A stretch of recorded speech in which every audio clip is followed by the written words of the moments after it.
We know that the country is going through some difficulties, and we have seen the market is very difficult now for everyone. And we have seen also the exchange rate is causing a lot of problems in the market. So today we are here to give a short statement on what the government is doing. So the intention of this is just for you to be assured as people of South Sudan that the government is working very hard to address the current situation that we are in.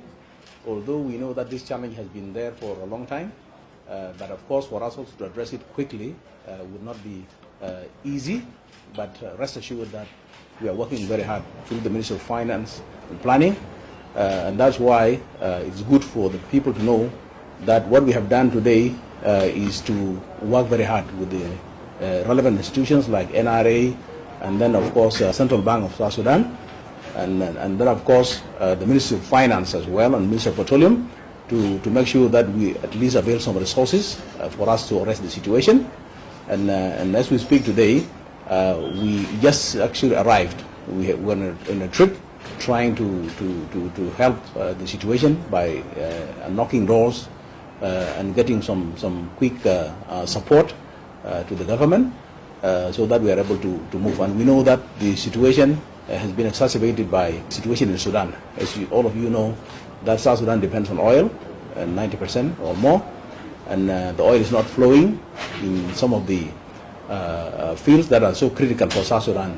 But of course, we are also working very hard with the Ministry of Petroleum, with the NRA, to make sure that we have at least some resources for us to address some of the critical situation that we are in today. The people have not been receiving salary for quite some months. I think around 6 months now. There has been no salary at all, and the market also has gone very high. So it's very difficult for us, and we understand the resilience of our people, that the market is not in favor of anyone.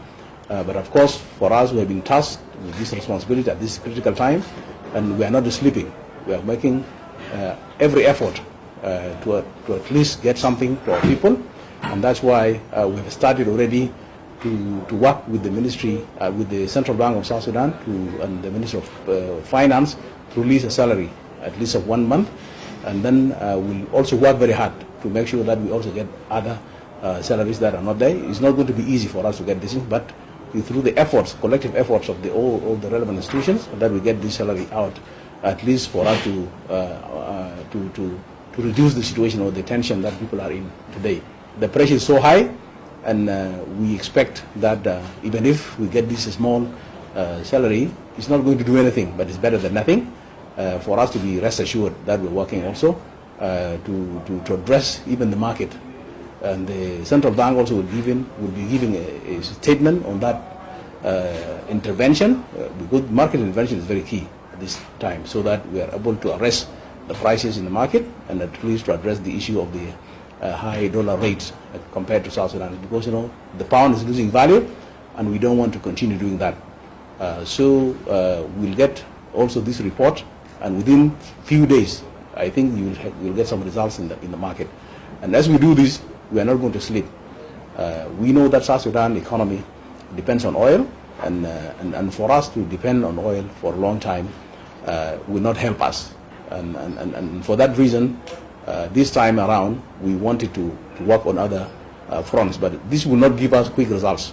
It will not give us quick results, but the most important thing is that we are taking actions towards trying to diversify our economy through other activities like agriculture, livestock, fisheries, and the rest. And we are trying to open up also some corridors that will help us also to encourage our people to work, because through production we can only have a sustainable economy.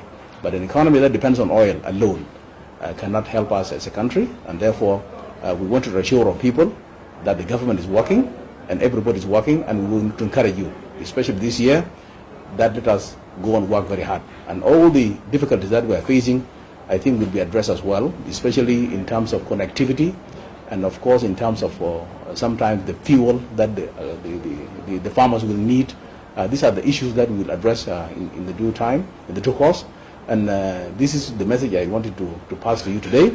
We are working with you, and we understand the hardship that people are going through, and this cannot be ignored, because it is seen by everybody, and we feel it as well.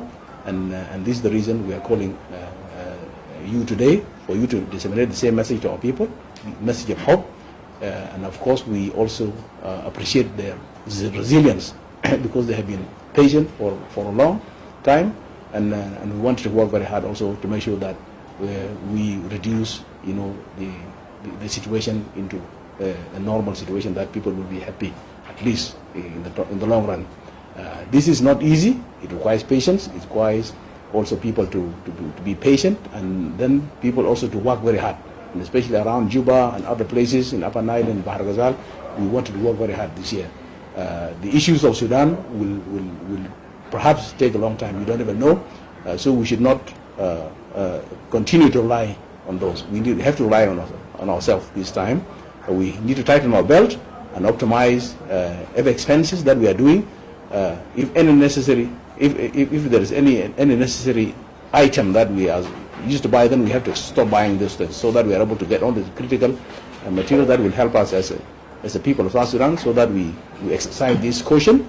And I'm sure with the effort that we are putting together with the government of South Sudan through different institutions, you will be seeing us working together with so many institutions to make sure that we activate plans that were not active before, and we move forward to address the gap of our budget that is relying on oil with our needs, so that at least we have a country that has a sustainable economy.